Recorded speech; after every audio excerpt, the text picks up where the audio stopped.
Le chrétien doit-il croire seulement? N'a-t-il pas des obligations envers Dieu selon sa foi? Nous allons voir dans la Bible que cette idée est souvent contestée, c'est-à-dire que on prétexte parce que l'homme est sauvé par la foi seule, qu'il n'aurait aucun engagement, aucune obligation envers son Dieu, que c'est seulement par la foi et que c'est Dieu qui fait au travers de moi, et par ce fait, très rapidement, on en vient à la conclusion que l'homme n'a rien à faire.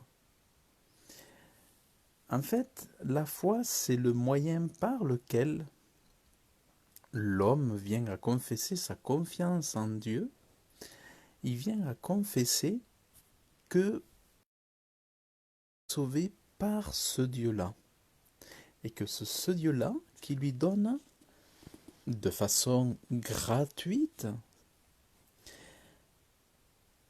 d'être sauvé du péché, de la mort éternelle par le sang de Jésus-Christ, le Fils de Dieu, par le sacrifice du Fils de Dieu à la croix. Donc, c'est vrai que sans avoir rien fait,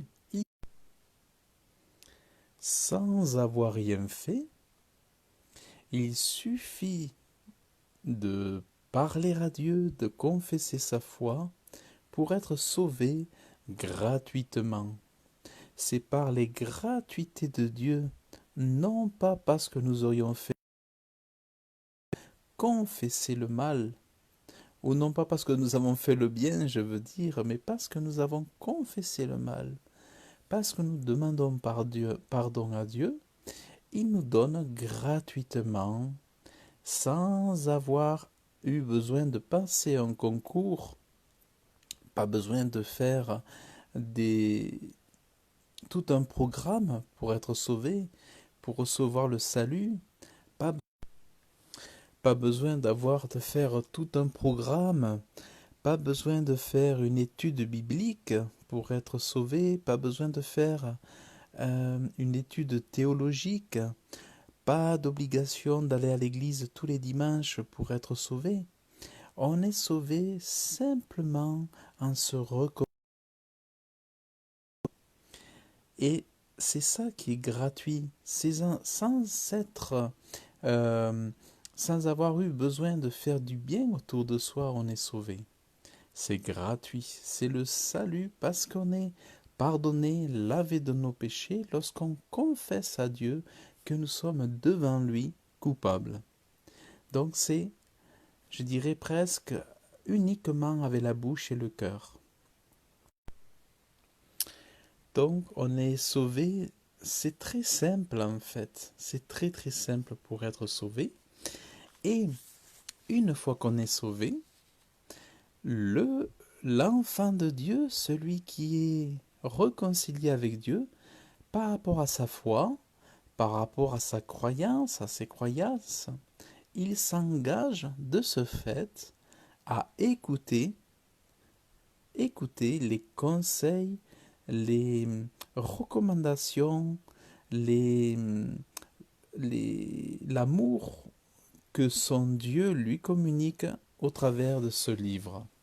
Donc, en fonction de la croyance, et notamment de la nôtre, ou de la mienne, ou de la vôtre, le chrétien, de ce fait, le croyant, s'engage à mettre en pratique ce que la Bible lui enseigne.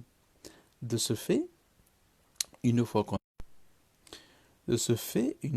a cru, le chrétien ou le croyant doit comprendre qu'il s'engage dans une alliance entre lui et son Dieu. C'est un peu comme un mariage spirituel. C'est pour ça que Jésus dira, vous aussi de même, quand vous aurez fait toutes ces choses qui vous sont commandées, dites, nous sommes des serviteurs inutiles, parce que parce que ce que nous avons fait, nous étions obligés de le faire. parce que ce que nous avons fait, nous étions obligés de le faire. Donc, nous avons des obligations. Obligés de le faire, ça veut dire que en s'engageant même dans la foi, même dans ce qui tient au spirituel, nous avons, de par l'alliance, de par notre mariage spirituel avec le Dieu vivant, créateur du ciel et de la terre, eh bien, nous avons des obligations.